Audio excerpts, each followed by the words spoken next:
The other day, I saw a sign that was advertising an amateur strip night. I guess I'd call myself a feminist. I'm not super offended by this, I call myself a feminist, but not a feminazi, right? Because I hope we can all agree you can be for women's rights without hating Jews.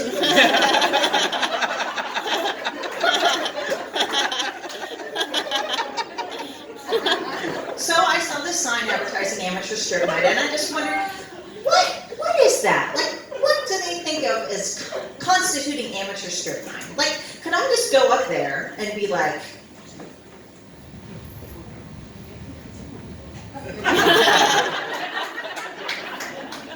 I don't know about you, but I do that twice a day. Are we all amateur strippers?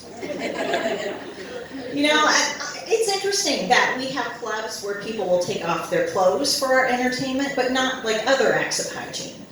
I'd like to see a club where they do exotic face washing, for example.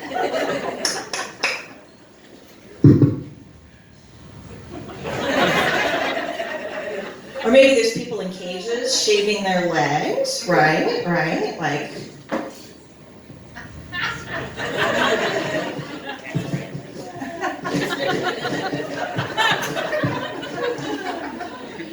And maybe for a little extra, a woman will come sit on your lap and floss her teeth. Hey, how you doing? I'm not gonna do that. I'm not the sort of girl who flosses. But the other day I was doing some research about sex, which is actually part of my job as an aerobics instructor. And I saw this very interesting survey about what people consider cheating to be. It was so fascinating. 15% of people think that following someone on Facebook is cheating. So I just learned I'm cheating on my husband with 900 people, including Anderson Cooper, who, based on our conversations, is at least bi. But then on the other end of the spectrum, 15% of people think sleeping with someone else isn't cheating. Who are these people? I mean, I don't want to sound judgmental. I am really judgmental. I just don't want to sound that way. But who are these people that are living in a 1970s key party, right? And are neither any of them here tonight? Talk to me after the show.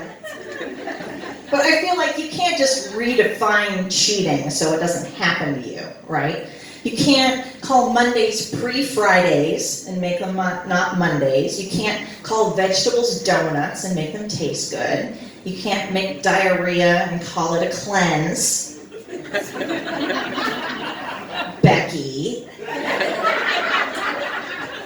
It doesn't work that way. That doesn't work that way.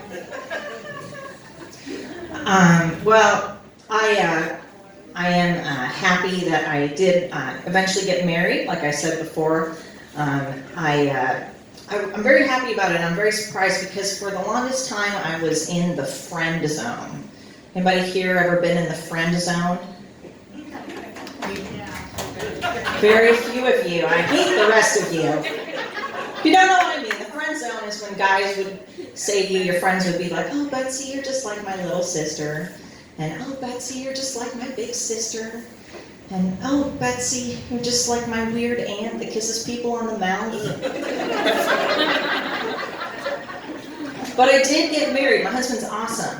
In fact, something that's really cool, we've been married 8 years, and he looked great when we got married. And then 8 years later, he has lost a ton of weight, right? It's like, I don't know. It's like I invested in Whole Foods 8 years ago. It just blew up.